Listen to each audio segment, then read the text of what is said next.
और लड़की घर से कपड़े पहन के निकलती है, उसका भाई भी देखता है, माँ भी देखती है, पिताजी भी देखता है, काका ताऊ भी देखता है, जब क्यों नहीं रोकते उसको?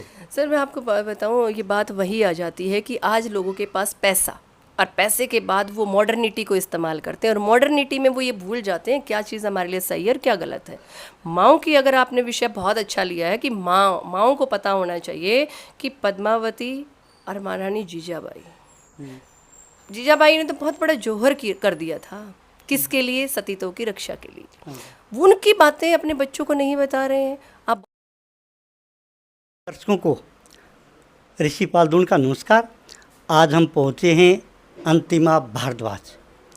आपको बता दूं, ये एक सामाजिक कार्यकर्ता भी है और पूरा हल्का नहीं, पूरा जीन जलाइन को जानता है एक सामाजिक कार्यकर्ता होने का।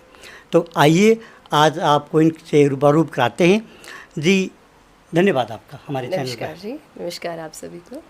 अंतिमा जी, पहले तो आपका स्वास्थ्य ये कैसा है? स्वास्थ्य मेरा बहुत अच्छा है और मंगल कामनाएं करती हूँ कि आपके सभी दर्शक और आप बहुत अच्छे होंगे। अच्छा, एक बार हमारे दर्शकों को ये बताना जी, आपका क्या कार्य है और किस तरह सामाजिक कार्य करते हैं आप, थोड़ा हमारे दर्शकों को बताना। जी, मैं जो है 2012 से जो है जुड़ी थी सामाजिक संस्था भारतीय विकास परिषद से, हाँ जी। गांव गतौली से। वहाँ एक शाखा होती थी और शाखा की जो है मैं महिला संयोजिका रही। हाँ जी। 2018 में हम जुलाना शिफ्ट हुए और जुलाना में भारतीय विकास परिषद ने मुझे हाथों हाथ ले लिया और यहाँ पर महिला संयोजिका के साथ साथ जो है 2 साल के बाद मुझे जो है प्रांतीय संयोजिका एनीमिया मुक्त भारत का दायित्व मिला, पूरे हरियाणा मध्य प्रांत का। इस बीच मैंने बहुत सारे सांस्कृतिक प्रोग्राम किए, ब्लड डोनेशन कैंप, पौधारोपण, और जितने भी हमारे जो सांस्कृतिक प्रोग्राम जैसे कि करवा चौथ और तीज त्यौहार हैं, इन सब को बहुत बड़े रूप में जो है समाज के सामने लेकर आए। ये हमारे कार्य रहते थे मुख्य तौर पर। उसके साथ साथ फिर हम राजनीति में एंट्री कर दी।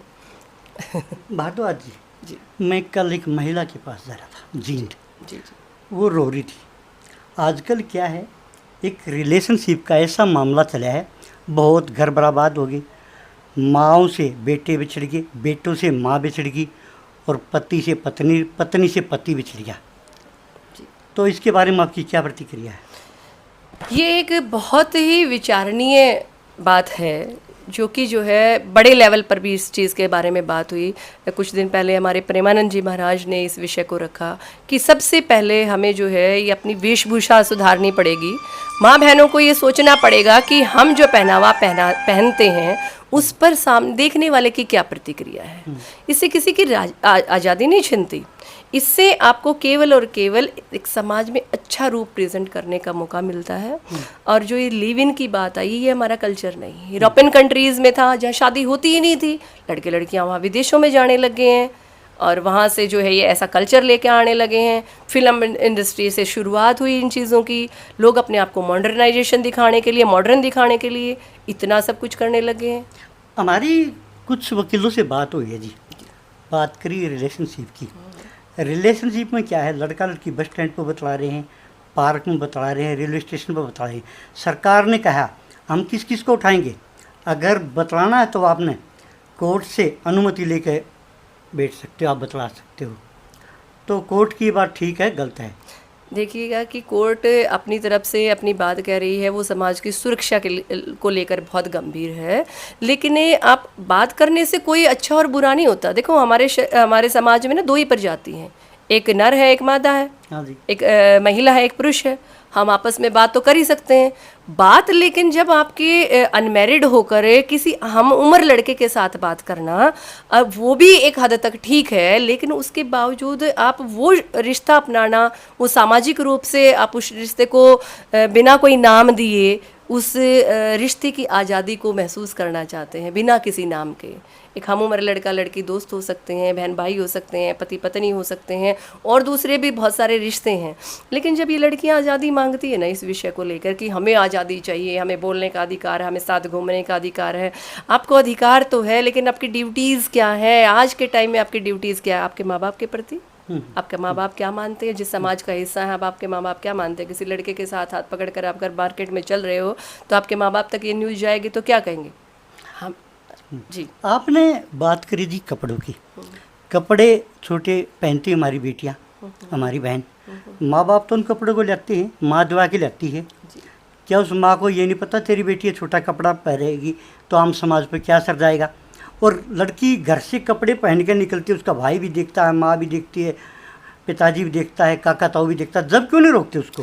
सर मैं आपको बताऊं, ये बात वही आ जाती है कि आज लोगों के पास पैसा, और पैसे के बाद वो मॉडर्निटी को इस्तेमाल करते हैं, और मॉडर्निटी में वो ये भूल जाते हैं क्या चीज़ हमारे लिए सही है और क्या गलत है। माँओं की अगर आपने विषय बहुत अच्छा लिया है कि माँओं को पता होना चाहिए कि पद्मावती और महारानी जीजाबाई ने तो बहुत बड़ा जौहर कर दिया था। किसके लिए? सतीतों की रक्षा के लिए। वो उनकी बातें अपने बच्चों को नहीं बता रहे हैं। अब बॉलीवुड के लोग जो है, बॉलीवुड की हीरोइंस जो दूसरे धर्म के लोगों के साथ शादी करती हैं, जिनने दो तीन तीन शादी कर रखी हैं, उनको वो अपना आदर्श मानती हैं, और वही बच्चों के लिए ये फलाना कपड़ा पहन, ये लेटेस्ट चला है, मैंने टीवी सीरियल में देखा और इससे तू बहुत सुंदर लगेगी। अगर उस तन को ढका जाए तो प्रॉब्लम्स आती हैं लड़कियों के साथ, मार्केट में निकलती हैं, फलाना लड़का मुझे गलत बोल रहा था, ऐसे देख रहा था। अट्रैक्टिव होकर जाओगे तो किसी का देखना आप आके किसकी बंद कर सकते हो? आपने बात बॉलीवुड की करी जी। बॉलीवुड की ज़्यादा तो मैं नहीं कह सकता, 70% हीरोइन शराब पीती है, मांस मीठी खाते हैं, न कोई क्रम धर्म होता, न कोई मान मर्यादा होती। ऐसी औरतों की, ऐसे पुरुषों की रीस क्यों करें? हमने तो अच्छाई की रीस करनी है, बुराई की नहीं करनी। जी बिल्कुल, नशे ने तो हमारे समाज को बर्बाद ही कर डाला है। नशे का तो वहाँ फिर वही बात आती है कि पश्चिमी लोग जो है, यूरोपियन कंट्रीज़ में वो एक दवा के रूप में लिया जाता है, वहाँ की टेबल पर रखा जाता है। यूरोपियन की होड़ हो गई है कि यूरोपियन कंट्रीज़ को अडॉप्ट करो और आप मॉडर्न कहलाओगे। वहाँ के लोगों को जाने के बाद वहाँ से देख कर आए, अरे उनकी टेबल पे तो जैसे हमारे कोल्ड ड्रिंक रखी रहती है वैसे जो अल्कोहल रखा रहता है। वो ठंडे प्रदेशों में रहते हैं, उनकी नीड है, यहाँ शौक बना लिया। और शौक जिस लड़की के वही बात है कि जिसके फ्रेंड ना हो वो लड़की मॉडर्न नहीं, आपस में कमेंट करते हैं, और जो लड़का नशा नहीं करता वो लड़का नहीं है, समाज में उसके ग्रुपिज्म नहीं होते हैं। तो मैं तो हाथ जोड़कर निवेदन करती हूँ, ये सरकार ने भी बहुत अच्छी जो है मुहर शुरू की है, बहुत अच्छी शुरुआत कर रखी है कि भाई नशे से दूर रहें। अब कल ही जो है बहनों ने, जैसे राखी का त्यौहार था, कल बहुत बड़ा त्यौहार था, तो बहुत सारी बहनों ने ना अपने भाइयों से ऐसे ऐसे बड़े बड़े पोस्ट लिख के ना निवेदन किया है कि भाई हमें तुम राखी पर कुछ मत दो, एक छोटा सा प्रॉमिस दे दो कि आप ज़िंदगी भर नशा नहीं करेंगे। नशे से बाहर निकल के देखो, आप अपने बारे में, अपने परिवार के बारे में, अपने समाज के बारे में, सबके बारे में सोच पाएंगे। अगर नशे में रहेंगे तो देश क्या, दुनिया ही ख़त्म हो जाएगी।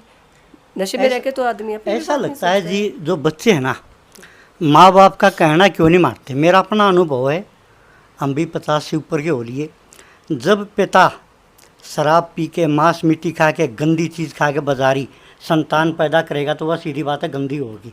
हम आपका खेत बोते हैं गेहूँ का या जीरी का, पुष्पा फार्म से बीज लाते हैं, हिसार यूनिवर्सिटी से लाते हैं, तो बीज वो तो बदल लिया लेकिन संतान का खोने लग रही। जी, जेनेटिक्स तो काम करते ही हैं, असर तो पड़ता ही है। माँ बाप जैसा जो है बच्चे को माहौल देंगे, जैसा उसके साथ व्यवहार करेंगे, जैसी बड़े बूढ़े क्यों कहा करते थे, बुजुर्ग हमारे कहा करते, जब बच्चा पेट में है तो आप गीता, भगवत गीता पढ़िए, भगवान का सुमिरन कीजिए।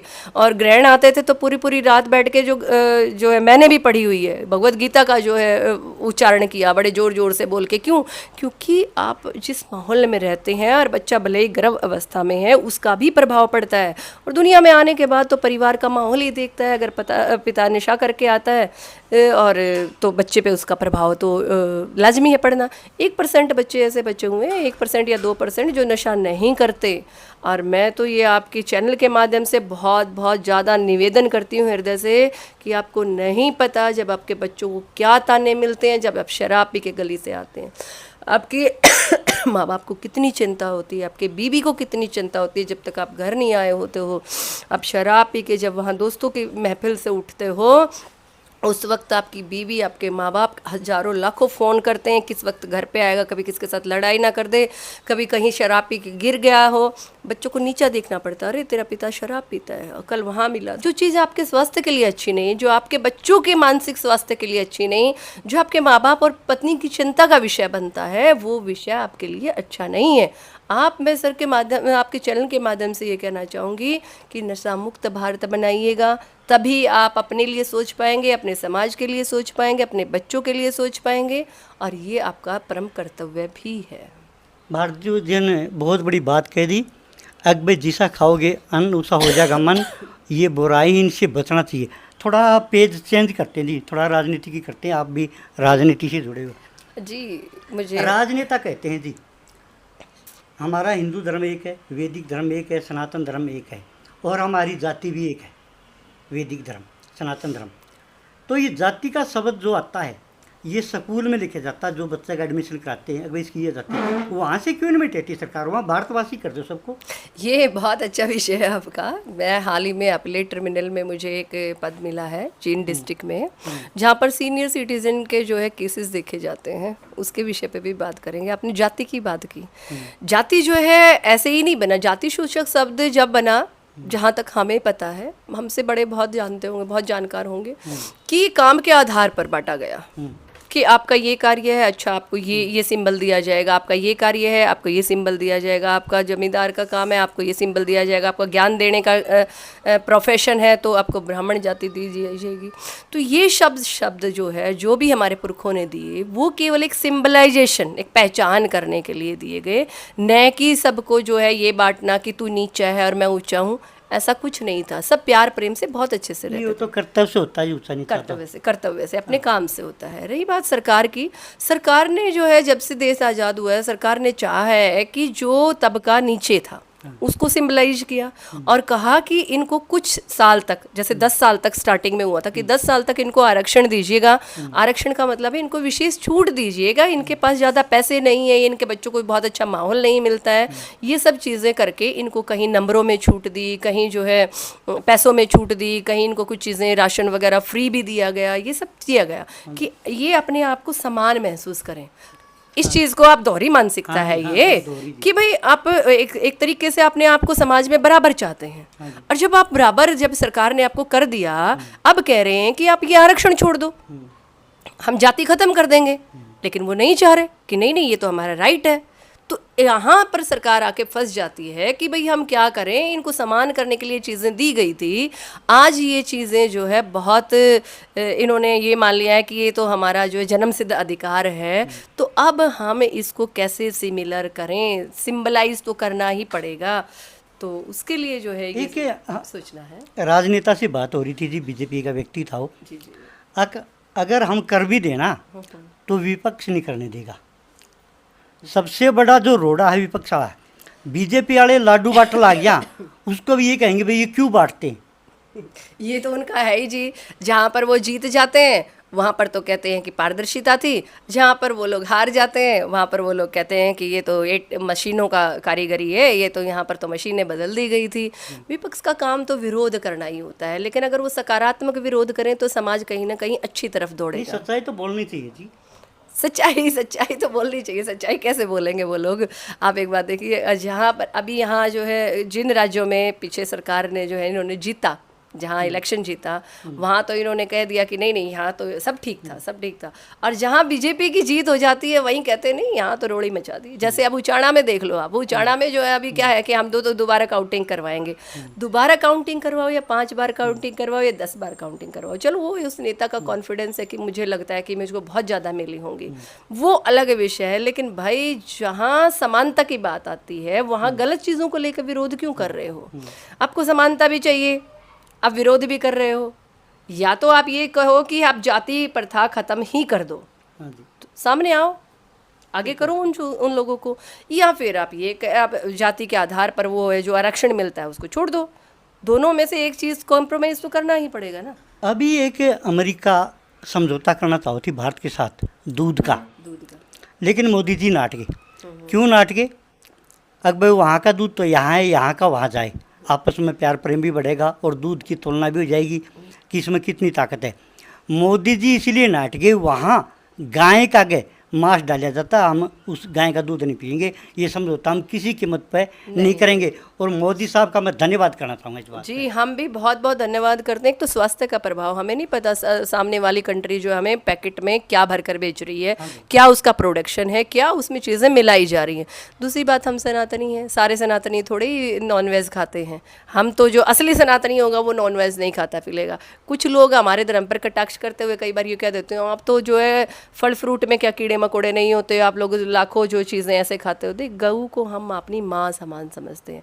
हम समझते हैं गऊ में जो है, सनातनी कहते हैं या हम कहते हैं कि गऊ के अंदर 33 कोटि देवी देवता निवास करते हैं। जहाँ किसी को प्रणाम करना हो, हमारे तो रसोई घर में भी जो पहली रोटी निकलती है वो गऊ माता के लिए निकलती है, आखिरी निकलती है वो कुत्ते के लिए निकलती है। तो हम लोगों की मानसिकता तो इन जीवों से प्रेम करने की और इनको आदर देने की, हम उसका मांस कैसे खा सकते हैं। और ये स्वास्थ्य को लेकर भी बहुत अच्छी पहल है। नहीं तो आपको देखा है पहले पहले सरकारों ने ऐसे समझौते किए हैं जिनमें वहाँ से बहुत लाखों टन दवाइयाँ आती थी, जाके रहने लगा। तो जी बात थी गौ माता की, एक माता की और बात करेंगे जननी माता की। जननी माता से बड़ा कोई संसार में नहीं है, लेकिन आजकल का जो नौजवान है वो जननी माता का कहना नहीं मानते। आखिरी प्रश्न ये जी, क्या कारण इसका? कहीं तो हमारी परवरिश में भी कमी होगी, इसको हम क्यों नहीं स्वीकार करते, ये चीज़ तो हमें माननी ही होगी। जॉइंट फैमिली थी, संयुक्त परिवार था, शिक्षा देने वाला कोई एक नहीं होता था। ताई, दो दो दादियाँ, चाचियाँ, बुआएं, मम्मी, सब होते थे, कुछ ना कुछ हमें पढ़ाते थे, समझाते थे। सेम ऐसे ही पूरा भरा परिवार होता था। हम जब निकल के जाते थे ना तो हमें ये पता होता था, अच्छा फलां ताऊ ने देख लिया, अगर हम गलत चल रहे हैं तो घर जाके बताएगा, वो डर। आज आपने एक बात कही, बहुत बड़ा क्वेश्चन मार्क है कि पेरेंट्स से ही नहीं डरते हैं। जब हम छोटे होते तो हमें आज़ादी दी जाती है, बेटा कर, मज़े से कर। दूसरा, एक मम्मी पापा 2 बच्चे, ये परिवार रह गए। बड़े बुजुर्ग का साथ पसंद नहीं करते हैं, बड़े बुजुर्गों को मॉडर्न नहीं मानते हैं, उनको साथ रखने से इज्जत घटती है। आपको संस्कार कहाँ से आएंगे? सिर्फ स्कूल भेजने से संस्कार और संस्कृति का निर्माण नहीं होता है। वहाँ तो केवल किताबें, वो सब्जेक्ट पढ़ के आएगा जो उसको रोजगार दे सकता है। आप समझाइए, आपकी ड्यूटीज़ हैं। मैं आपके चैनल के माध्यम से इन सब माता पिताओं को, चाहे 2 देख रहे हैं, चाहे 2 करोड़ देख रहे हैं, सबसे ये निवेदन करती हूँ, अपने बच्चों को, अपने परिवार को बचाना चाहते हैं तो प्रत्येक दिन में 1 से 2 घंटे उनके साथ बैठें, उनके साथ क्या हो रहा है उसको जानें, उनके लिए क्या ज़रूरी है ये आप बताएं, आप भी सीखें और अपने बच्चों को भी सिखाएं कि समाज में रहना है तो उसके नियमों का पालन करना होगा। और नियम जो हमारे समाज के बने हुए हैं, नियम वे नहीं जो हमें अच्छे लगते हैं और यूरोपियन कंट्रीज से आप उठा कर लाए हैं। ये थी हमारे साथ अंतिमा भारद्वाज, जिन्होंने बुराइयों का अंत किया और नया सूर्योदय पैदा किया। और आप भी कमेंट करके अपनी राय दे सकते हो। जय हिंद, जय भारत, नमस्कार।